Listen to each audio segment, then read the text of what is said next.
Hello everyone, very good morning, very good afternoon and very good evening to you whenever you are watching me. Student, last class में generally हम लोगों ने discuss किया था electron affinity और हमने पढ़ा था इलेक्ट्रॉन एफिनिटी जो होता है वो इलेक्ट्रॉन गेन एंथैल्पी के टर्म में भी हम उसको रिप्रेजेंट कर सकते हैं। आज की क्लास में हम लोगों को डिस्कस करना है electronegativity. One of the most important topic रहेगा ये इलेक्ट्रोनेगेटिविटी, क्योंकि इसके बेस पर बहुत सारा एक्सप्लेनेशन दे सकते हैं। इसके बेस पर यानी इसकी एप्लीकेशंस बहुत सारी हैं, तो बहुत सारी एप्लीकेशंस हैं। तो इसलिए चलिए स्टार्ट करते हैं इलेक्ट्रोनेगेटिविटी। सबसे पहले इसकी डेफिनेशन से कवर करते हैं कि इसकी डेफिनेशन क्या कहती है। तो इसकी डेफिनेशन कहती है it is the tendency to attract the shared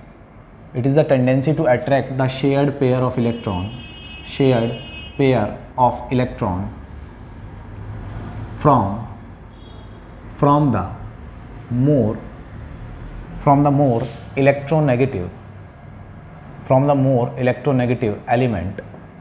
the more electronegative element towards itself। ठीक है, तो ये इसकी डेफिनेशन है। ये डेफिनेशन क्या कह रही है? It is the tendency to attract the shared pair of electron from the more electronegative element towards itself. Student, ये कोई प्रोसेस नहीं है, ये टेंडेंसी है। टेंडेंसी मीन्स एक फिनोमिना है जो डिपेंड करता है साथ में जुड़ने वाले एलिमेंट पर। फॉर एग्जाम्पल मैं आपको समझाता हूँ कैसे। एग्जाम्पल में हमने कहा कि हम लोगों ने एक एग्जाम्पल लिया, दैट इज HCl का एक एग्जाम्पल लिया और HCl का फॉर्मेशन देखे तो क्या होगा। तो HCl के फॉर्मेशन में हमें पता है H के आउटर मोस्ट में एक इलेक्ट्रॉन होता है, Cl के आउटर मोस्ट में 7 इलेक्ट्रॉन्स होते हैं, और दोनों ही एलिमेंट्स को अपना आउटर मोस्ट फुलफिल करने के लिए क्या चाहिए? स्टेबल होने के लिए शेयरिंग करेंगे ये दोनों। क्लोरीन एक इलेक्ट्रॉन शेयर कर लेगा और उसका ऑक्टेट फुलफिल हो जाएगा, वहीं हाइड्रोजन एक इलेक्ट्रॉन गेन कर लेगा, इसके साथ शेयर कर लेगा और क्या हो जाएगा? डुप्लेट फुलफिल हो जाएगा और दोनों ही स्टेबल हो गए। अब स्टेबल हो गए तो इन दो इलेक्ट्रॉन्स की शेयरिंग हुई है, इन शेयरिंग वाले इलेक्ट्रॉन्स को हम एक बॉन्ड की फॉर्म में दिखा सकते हैं। तो ये बन गया बॉन्ड। अब होगा क्या कि एक्चुअल में ये बॉन्ड जो है, ये जो शेयर्ड इलेक्ट्रॉन्स हैं, दोनों के जो शेयर्ड इलेक्ट्रॉन्स हैं ये मिड में रखे हैं। लेकिन जब बॉन्ड बन जाते हैं, जब कोवलेंट बॉन्ड बन जाता है, जब दो नॉन मेटल्स के बीच में कोवलेंट बॉन्ड बन जाता है, तो दोनों नॉन मेटल में से जो एक नॉन मेटल जिसकी इलेक्ट्रोनेगेटिविटी ज़्यादा होती है, वो शेयरिंग वाले इलेक्ट्रॉन्स को अपनी ओर अट्रैक्ट करना स्टार्ट कर देता है। और शेयरिंग वाले इलेक्ट्रॉन्स को अपनी ओर अट्रैक्ट करने पर क्या होता है कि जो शेयर्ड इलेक्ट्रॉन्स हैं वो एग्जैक्ट मिड में ना होके हल्के से ट्रांसफर हो जाते हैं किस साइड? मोर इलेक्ट्रोनेगेटिव एलिमेंट की तरफ। अगर मैं यहाँ कहूँ हाइड्रोजन और क्लोरीन में, तो क्लोरीन मोर इलेक्ट्रोनेगेटिव एलिमेंट है। क्यों है, कब है और कौन एलिमेंट मोर इलेक्ट्रोनेगेटिव होते हैं, तो ये सारी बातें अभी हम बताऊंगा मैं आपको। अभी केवल ये समझिए कि इन दोनों में क्लोरीन मोर इलेक्ट्रोनेगेटिव एलिमेंट है और इसके अंदर टेंडेंसी है शेयरिंग वाले इलेक्ट्रॉन्स को अपनी ओर अट्रैक्ट करने की। तो क्या करेगा ये? शेयरिंग वाले इलेक्ट्रॉन्स को अपनी ओर अट्रैक्ट करेगा और ये शेयर्ड इलेक्ट्रॉन्स हल्के से मूव हो जाएंगे क्लोरीन की साइड, अब ये जो शेयरिंग वाले इलेक्ट्रॉन्स मूव हुए हैं क्लोरीन के side due to more electronegative nature of chlorine. ये क्यों हुए हैं? तो क्लोरीन का मोर इलेक्ट्रोनेगेटिव नेचर है, यानी क्लोरीन का नेचर है कि जो शेयरिंग वाले इलेक्ट्रॉन्स हैं उनको अपनी ओर अट्रैक्ट करने का नेचर है, जिसकी वजह से उसने शेयरिंग वाले इलेक्ट्रॉन्स को अपनी ओर अट्रैक्ट कर लिया और बॉन्ड हल्का सा क्लोरीन की ओर मूव हो गया। और बॉन्ड एक्चुअल में बना किससे है? इलेक्ट्रॉन से। तो मीन्स काफ़ी सारा नेगेटिव चार्ज किधर की ओर मूव हो गया? क्लोरीन की तरफ। तो क्लोरीन की तरफ नेगेटिव चार्ज थोड़ा इंक्रीज हो जाएगा क्योंकि क्लोरीन पर नेगेटिव चार्ज मूव हो गया है, दोनों इलेक्ट्रॉन क्लोरीन की तरफ मूव हो गए हैं। तो इस पर कितना चार्ज इंक्रीज हुआ? पार्शियली नेगेटिव, यानी इस पर नेगेटिव चार्ज इंक्रीज हो गया, जिसको हमने दिखाया पार्शियली नेगेटिव। कंप्लीट चार्ज, सारा चार्ज तो नहीं गया, हल्का सा उधर ज़्यादा बढ़ गया, इसलिए क्या है? Partially negative. और यहाँ से नेगेटिव हल्का सा उधर की तरफ मूव हुआ है हाइड्रोजन की तरफ से, तो ये क्या हो जाएगा? पार्शियली पॉजिटिव, यानी इस पर नेगेटिव कम हुआ है और पॉजिटिविटी बढ़ी है, तो ये हो गया पार्शियली पॉजिटिव। तो इस टेंडेंसी को क्या बोला जाता है? इलेक्ट्रोनेगेटिविटी। तो क्या है? It is the tendency to attract the shared pair of electron from the more electronegative element के थ्रू इलेक्ट्रॉन्स को अपनी ओर खींचने की टेंडेंसी को क्या बोला जाता है? इलेक्ट्रोनेगेटिविटी बोला जाता है। और इलेक्ट्रोनेगेटिविटी की वजह से नेगेटिव चार्ज इसकी ओर मूव करने की वजह से क्लोरीन हो गया पार्शियली नेगेटिव और ये हो गया पार्शियली पॉजिटिव। ठीक है, तो ये होता है इलेक्ट्रोनेगेटिविटी का प्रोसेस। अब इलेक्ट्रॉन, अब किसी एलिमेंट की इलेक्ट्रोनेगेटिविटी ज़्यादा होगी, किसी एलिमेंट की इलेक्ट्रोनेगेटिविटी कम होगी, वो कैसे फाइंड करते हैं, उसके फाइंड करने का फॉर्मूला क्या होता है, और इलेक्ट्रोनेगेटिविटी किन किन फैक्टर्स पर डिपेंड करती है, ये सारी बातें अब हमें करनी है। तो सबसे पहले इलेक्ट्रोनेगेटिविटी की यूनिट की बात करते हैं। एक नंबर में आ जाता है कई बार कि what is the unit of electronegativity.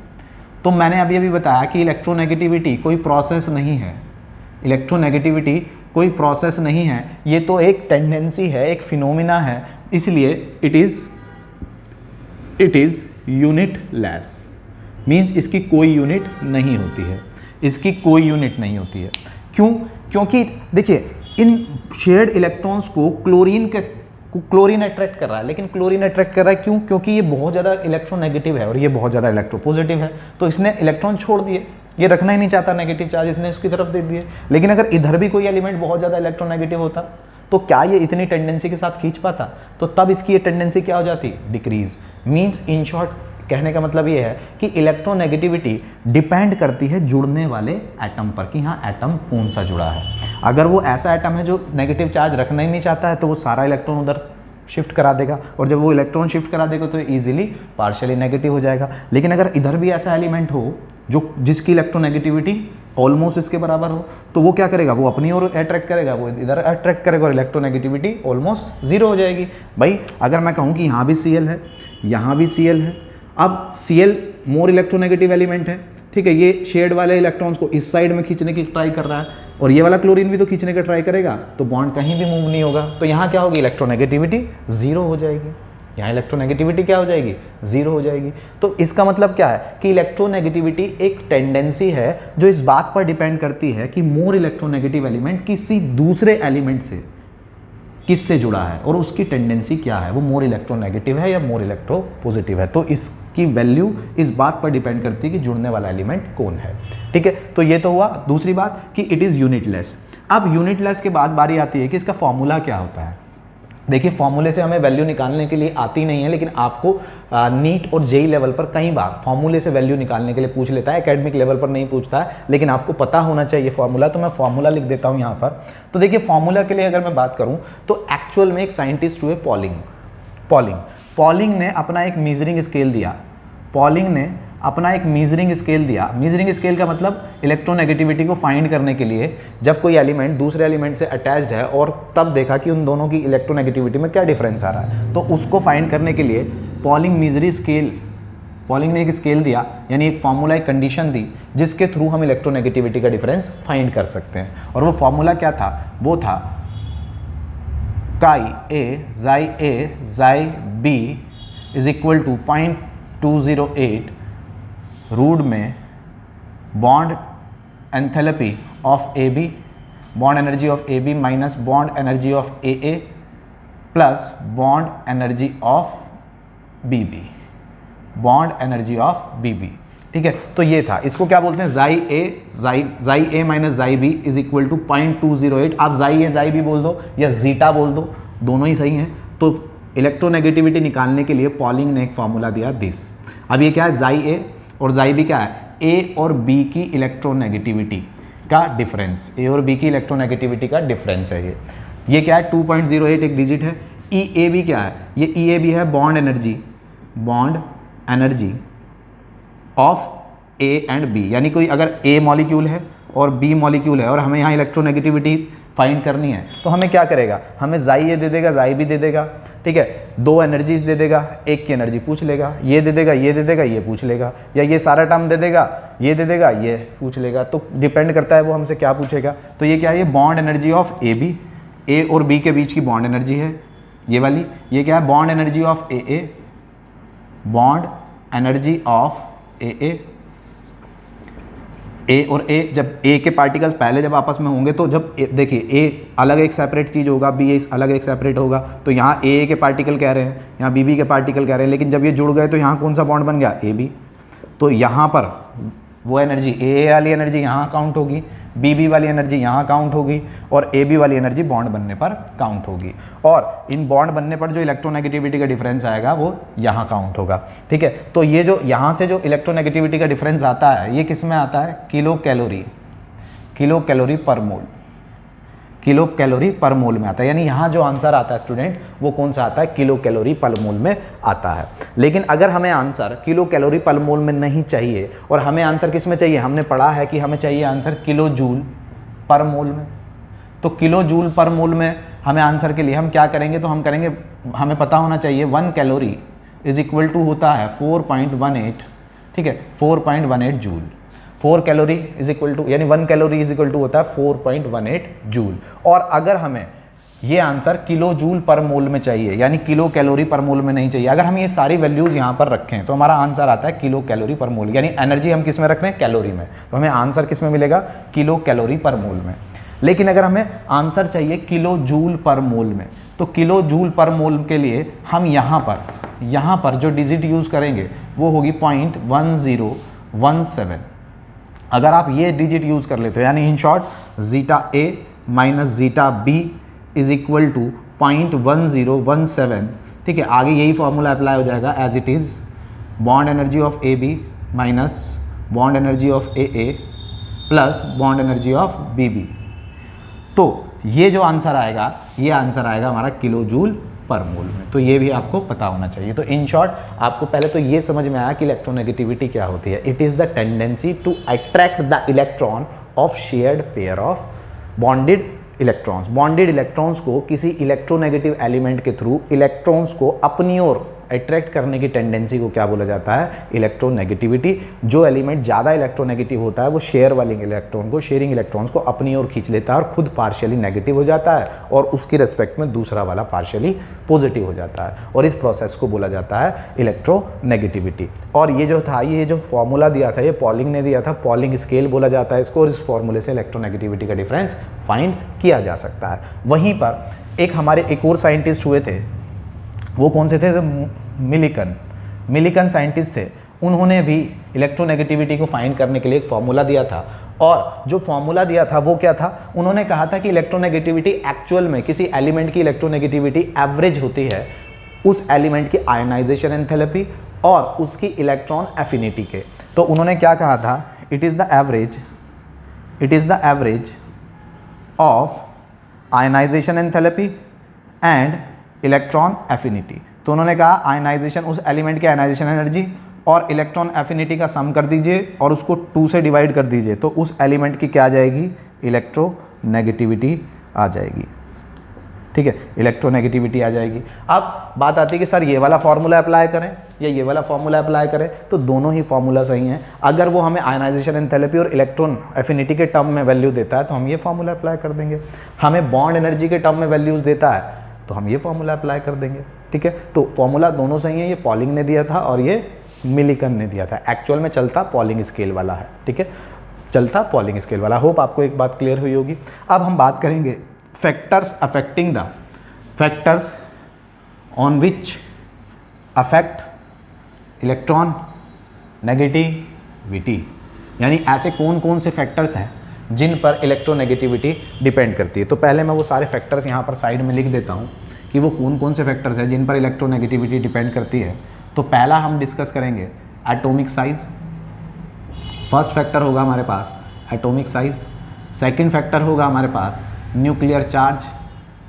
Second factor होगा हमारे पास न्यूक्लियर चार्ज। थर्ड फैक्टर होगा हमारे पास charge on cation.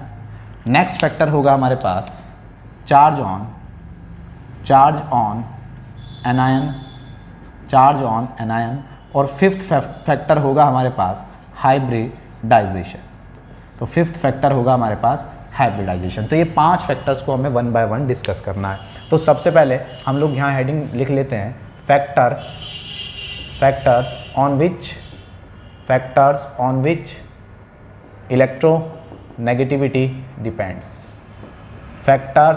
Electronegativity depends. तो पहला फैक्टर हमारा क्या होगा, तो पहला फैक्टर है साइज ऑफ एटम या एटॉमिक साइज। आप साइज ऑफ एटम कहें या एटॉमिक साइज कहें। तो साइज ऑफ एटम हम कहते हैं as the size of atom increases the electronegativity the, आज तो मार्कर नहीं चल रहे भाई, the electronegativity decreases, the electronegativity decreases means जैसे जैसे एटम का साइज बढ़ेगा, जिस एटम का साइज जितना बड़ा उसकी इलेक्ट्रोनेगेटिविटी उतनी कम, जिस एटम का साइज जितना छोटा उसकी इलेक्ट्रोनेगेटिविटी उतनी ज़्यादा।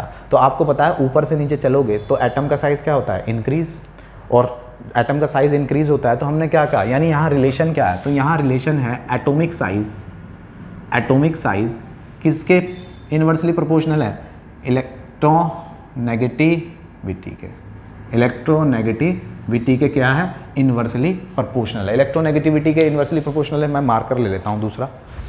इलेक्ट्रोनेगेटिविटी के इन्वर्सली प्रोपोर्शनल का मतलब क्या है कि अगर साइज बड़ा है तो इलेक्ट्रोनेगेटिविटी कम होगी, और साइज कम है तो इलेक्ट्रोनेगेटिविटी ज़्यादा होगी। ठीक है, तो ये फर्स्ट फैक्टर हुआ हमारा। अभी इन पर सब पे बात करेंगे बाद में। ठीक है, अभी तो हमें ये समझना है कि अगर एटम का साइज बड़ा तो इलेक्ट्रोनेगेटिविटी कम, और एटम का साइज छोटा तो इलेक्ट्रोनेगेटिविटी ज़्यादा, इन्वर्सली प्रोपोर्शनल का रिलेशन है। दूसरी बात करते हैं न्यूक्लियर चार्ज। सेकंड है न्यूक्लियर चार्ज। अब न्यूक्लियर चार्ज की स्टूडेंट जब बात करते हैं तो न्यूक्लियर चार्ज क्या होता है, तो न्यूक्लियर का चार्ज हम कहें as the nuclear charge increases, as the nuclear charge increases, the electronegativity decreases, electronegativity increases means electronegativity और न्यूक्लियर चार्ज, जिसको हम Z से भी रिप्रेजेंट करते हैं, ये दोनों एक दूसरे के क्या होते हैं, ये दोनों ही एक दूसरे के डायरेक्टली प्रोपोर्शनल होते हैं। डायरेक्टली प्रोपोर्शनल का मतलब है कि अगर न्यूक्लियर चार्ज बढ़ेगा तो इलेक्ट्रोनेगेटिविटी भी बढ़ेगी। तो आप खुद देखिए कि जैसे जैसे एटम का साइज छोटा होता है, साइज छोटा क्यों होता है, न्यूक्लियर चार्ज के इंक्रीज होने से। तो एटम का साइज छोटा तो न्यूक्लियर चार्ज बढ़ा, और न्यूक्लियर चार्ज बढ़ा तो उसकी इलेक्ट्रोनेगेटिविटी भी ज़्यादा। ठीक है, तो ये होता है। थर्ड अगर हम बात कर रहे हैं तो थर्ड फैक्टर हमारे पास है charge on cation. Charge on cation का मतलब क्या है स्टूडेंट, चार्ज ऑन कैटायन का मतलब है more the charge on cation. हम लिखेंगे कि more the charge on cation, more the charge on cation, more will be electronegativity. More the charge on cation, more will be electronegativity. इसका मतलब क्या होता है कि आपको पता है कि बहुत सारे एलिमेंट, जैसे डी ब्लॉक के एलिमेंट्स हैं, उनके पास क्या होता है, डिफरेंट चार्ज को कैरी करते हैं। हम क्या डिफरेंट ऑक्सीडेशन स्टेट को कैरी करते हैं। फॉर एग्जांपल जैसे मैं कहूँ कि हमने क्या ले लिया, टिन ले लिया, Sn+2 को भी एग्जिस्ट करता है और Sn+4 को भी एग्जिस्ट करता है। अब एक मॉलिक्यूल Sn+2 से बना हुआ है, एक मॉलिक्यूल Sn+4 से बना हुआ है। ठीक है, और आपसे कहा जाए ये बताइए SN2+ की या SN4+ में किसकी इलेक्ट्रोनेगेटिविटी ज़्यादा होगी। तो हम क्या कहते हैं, more the charge on cation. Cation पर अगर चार्ज ज़्यादा है तो उसकी इलेक्ट्रोनेगेटिविटी भी ज़्यादा होगी। यही केस किसी और एलिमेंट पे जो भी क्या करता है, वेरिएबल चार्ज रख सकता है, जैसे आयरन है +2 Fe+3, तो किसकी ज़्यादा होगी इलेक्ट्रोनेगेटिविटी, Fe+3 की। इसी तरीके से आप किसी और के भी कोई और एलिमेंट ले लो, जैसे Mn है, Mn तो वेरिएबल ऑक्सीडेशन स्टेट दिखाता है 1, 3, 7, 5 है ना। तो Mn अगर हम कहें कि Mn+2 और एक कर लो आप Mn+3 या Mn+5, ठीक है, तो जिसका चार्ज ज़्यादा उसकी इलेक्ट्रोनेगेटिविटी भी ज़्यादा। कैटायन के केस में ये हम ध्यान रखेंगे। तो होप आपने 3 फैक्टर्स देख लिए। मैं इसको रब कर देता हूँ क्योंकि स्पेस कम है। फोर्थ फैक्टर डिस्कस करेंगे, चार्ज ऑन एनायंस। चलिए पहले मैं इसको रब कर देता हूँ, उसके बाद हम फोर्थ फैक्टर को डिस्कस करेंगे। वो क्या है हमारे पास, charge on anion. Charge on anion. अब देखिए चार्ज ऑन एनायन का मतलब क्या है। Charge on anions. एनायन के केस में क्या होगा स्टूडेंट, एनायन के केस में हम कहेंगे more the charge on anion, more the charge on anion, lesser will be lesser will be electronegativity. अगर एनायन पर चार्ज ज़्यादा है, अगर एनायन पर चार्ज ज़्यादा है तो उसकी इलेक्ट्रोनेगेटिविटी कम होगी। फॉर एग्जांपल, जैसे मैं कहूँ, मैंने कहा एक हमारे पास एनायन है ऑक्सीजन 1 नेगेटिव और एक है ऑक्सीजन 2 नेगेटिव।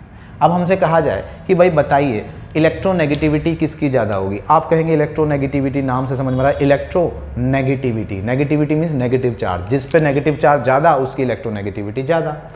तो यहाँ ध्यान रखना है और यहाँ से क्वेश्चन आता है, इलेक्ट्रोनेगेटिविटी किसकी ज़्यादा होगी, जिस पर नेगेटिव चार्ज कम होगा। अब सर ऐसे क्यों, इसका लॉजिक तो बताइए। इसका लॉजिक ये समझिए कि जनरली जब ऑक्सीजन था, नॉर्मल ऑक्सीजन था, न्यूट्रल ऑक्सीजन था, तो उसका एटॉमिक नंबर 8 होता है और उसके ऊपर उसके पास कितने इलेक्ट्रॉन्स होते हैं, 2 6, यानी 8 इलेक्ट्रॉन्स होते हैं। अगर मैं कहूँ उसके पास इलेक्ट्रॉन्स 8 होते हैं और उसके पास प्रोटॉन्स भी कितने होते हैं, 8। लेकिन जब वो O नेगेटिव बन गया तो उसके पास प्रोटॉन्स कितने हो गए, 8, लेकिन इलेक्ट्रॉन्स कितने हो गए, 9। प्रोटॉन्स हो गए 8, इलेक्ट्रॉन्स हो गए 9, यानी अगर प्रोटॉन्स कम होते हैं तो एटम का साइज बढ़ने लगता है। आपको पता है, क्योंकि प्रोटॉन्स कम हो गए तो उसका मतलब न्यूक्लियर चार्ज कम हो गया, और न्यूक्लियर चार्ज कम हो गया तो एटम का साइज बढ़ गया। और हमने कहा है कि अगर एटम का साइज बढ़ेगा तो इलेक्ट्रोनेगेटिविटी कम होगी। लेकिन O2 नेगेटिव के केस में देखो आप, पहले O ऑक्सीजन के केस में अगर नॉर्मल ऑक्सीजन था तो 8 इलेक्ट्रॉन 8 प्रोटॉन, लेकिन O2 नेगेटिव है तो प्रोटॉन तो अब भी 8 हैं, लेकिन इलेक्ट्रॉन कितने हैं इस बार, 10। मीन्स न्यूक्लियर चार्ज और ज़्यादा घट गया। पहले तो 9 इलेक्ट्रॉन के साथ 8 प्रोटॉन थे तो न्यूक्लियर चार्ज कम था, नो डाउट, लेकिन अब वो न्यूक्लियर चार्ज और कम हो गया क्योंकि इलेक्ट्रॉन और बढ़ गए और चार्ज और कम हो गया। तो जब इलेक्ट्रॉन बढ़ गए और चार्ज कम हो गया, यानी न्यूक्लियर चार्ज कम हो गया, तो साइज और बढ़ गया। और हमने पढ़ा है कि अगर साइज ज़्यादा होता है तो इलेक्ट्रोनेगेटिविटी कम होती है। तो आप मुझे ये बताइए इन दोनों में बड़ा कौन, ये या ये, साइज में बड़ा कौन? तो सीधी सी बात है, इन दोनों में साइज में बड़ा कौन, ये। और अगर ये साइज में बड़ा है तो इसकी इलेक्ट्रोनेगेटिविटी क्या होगी, कम। तो इन शॉर्ट इसकी इलेक्ट्रोनेगेटिविटी ज़्यादा और इसकी इलेक्ट्रोनेगेटिविटी कम।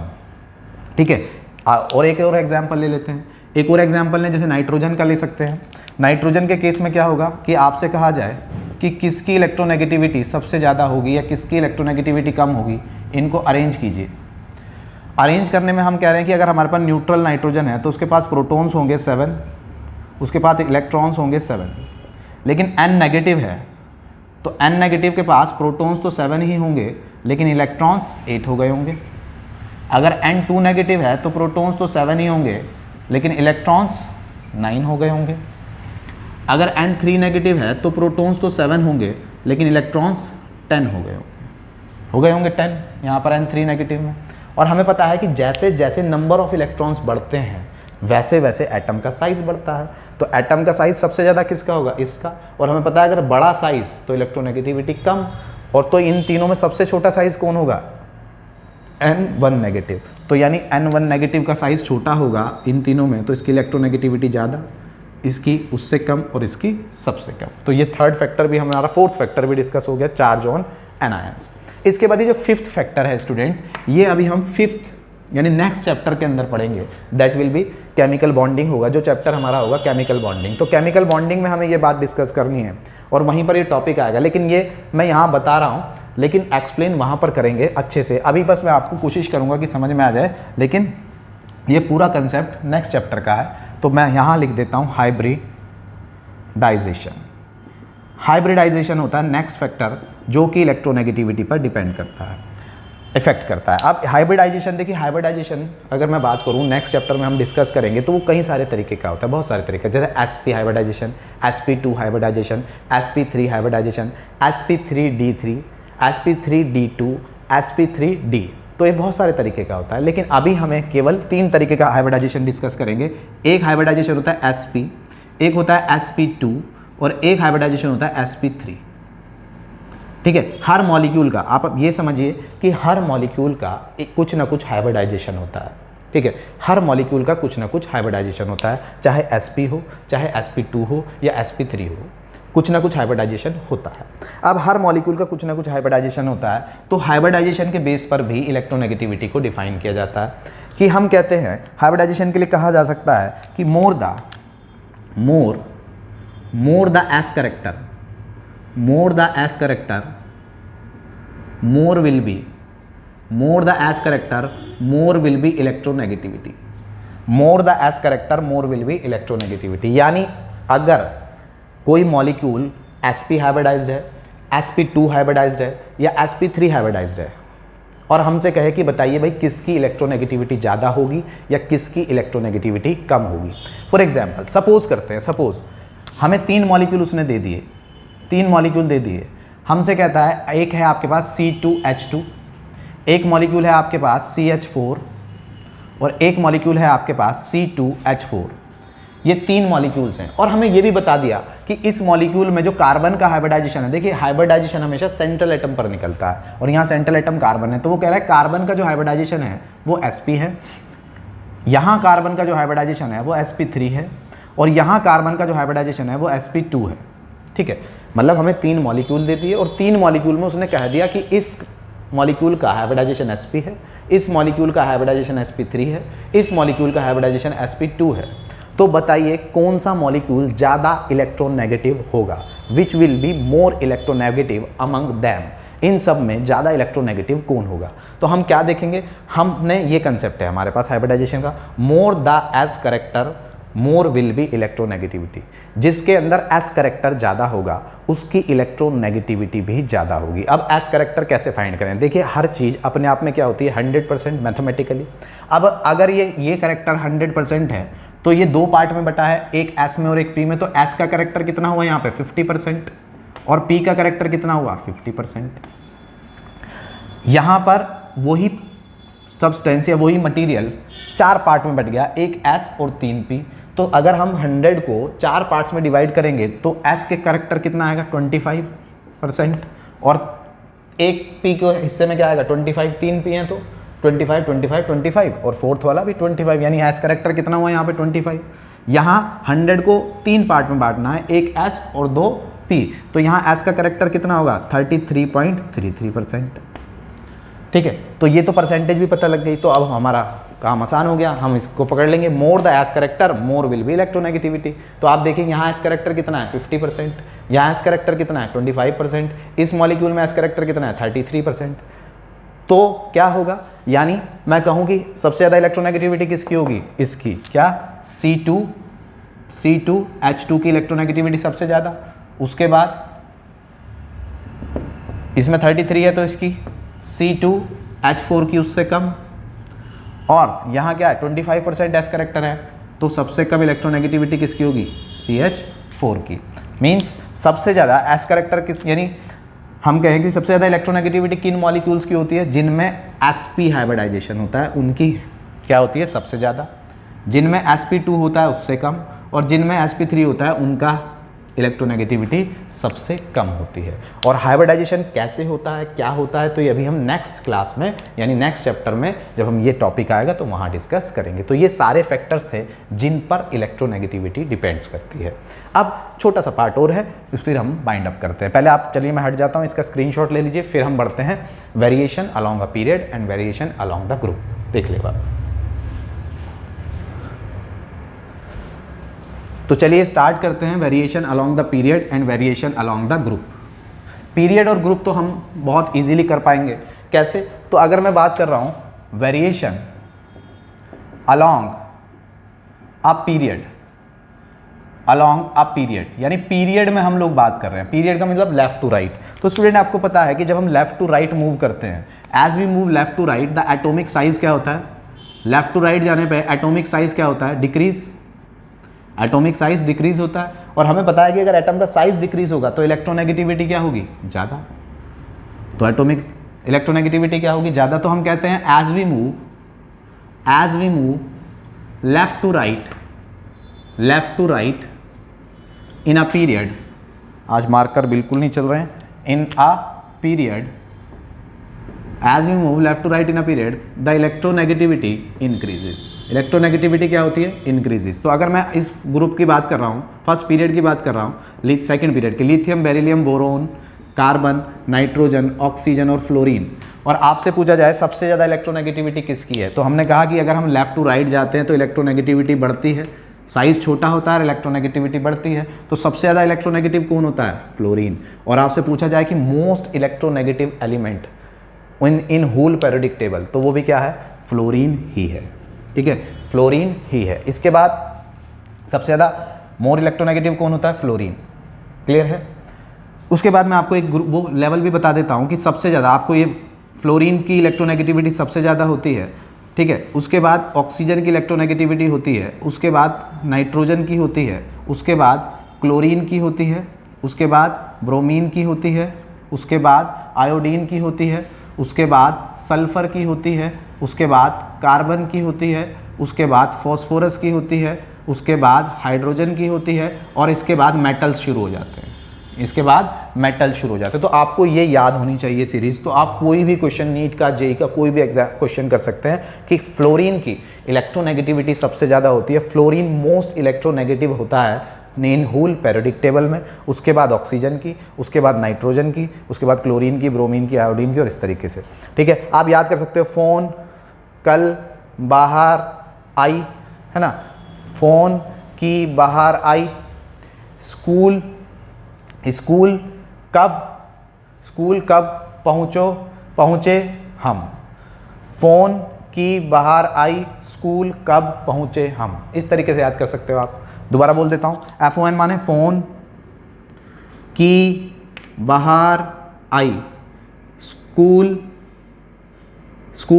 कब पहुँचे हम, फ़ोन की बाहर आई, स्कूल कब पहुँचे हम। इस तरीके से आप याद कर सकते हो, फ़ोन की बाहर आई, स्कूल कब पहुँचे हम। तो ये मोस्ट इलेक्ट्रोनेगेटिव एलिमेंट, उसके बाद ये हाइड्रोजन कम होता है, और उसके बाद तो मेटल्स की इलेक्ट्रोनेगेटिविटी स्टार्ट हो जाती है। अगर आपको इतने भी याद हैं तो आपका काम हो जाने वाला है। इसके बाद हम डिस्कस कर रहे हैं variation along a group.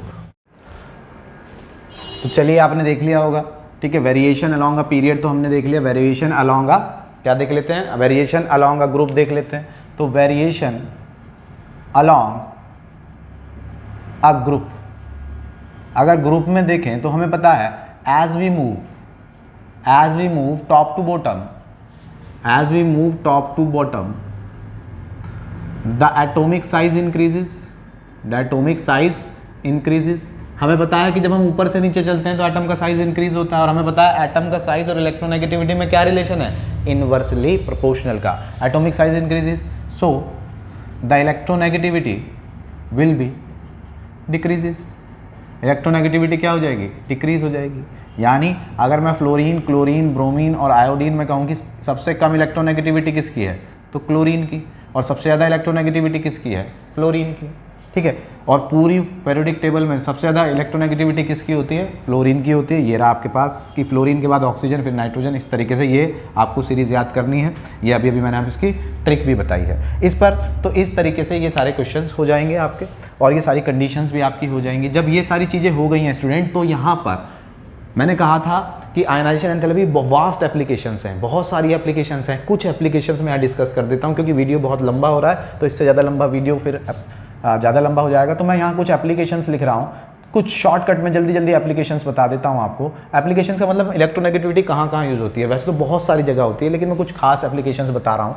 First है नोमेनक्लेचर।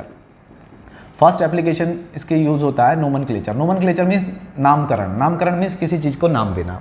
जैसे कोई भी कंपाउंड होता है स्टूडेंट, तो कोई भी कंपाउंड में हमेशा उसका नाम जो आता है इलेक्ट्रोनेगेटिव एलिमेंट की वजह से आता है। जैसे फॉर एग्जाम्पल मैंने कहा HCl, तो मैं क्या लिख सकता हूँ, मैं इसको ऐसे नहीं लिखूंगा हाइड्रोजन क्लोरीन। हाइड्रोजन क्लोरीन नहीं होता इसका नाम।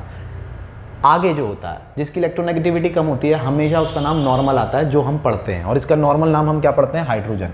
लेकिन जो मोर इलेक्ट्रोनेगेटिव होता है फॉर्मूले के अंदर, उसके नाम के साथ हमेशा आता है आइड।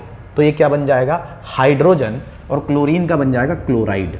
तो एक्चुअल में इस क्लोराइड ने नाम डिसाइड किया इसका कि ये हैलोजन ग्रुप से है, और ये क्या है, हाइड्रोजन क्लोराइड।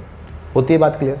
अगर मैं यहाँ ये लिखूँ और आपसे पूछूँ BrCl और ClBr, इन दोनों में से कौन सा कंपाउंड सही है और कौन सा कंपाउंड गलत है, तो आप कैसे डिसाइड करोगे। तो कंपाउंड सही और गलत का डिसाइडेशन भी कौन करता है, इलेक्ट्रोनेगेटिविटी।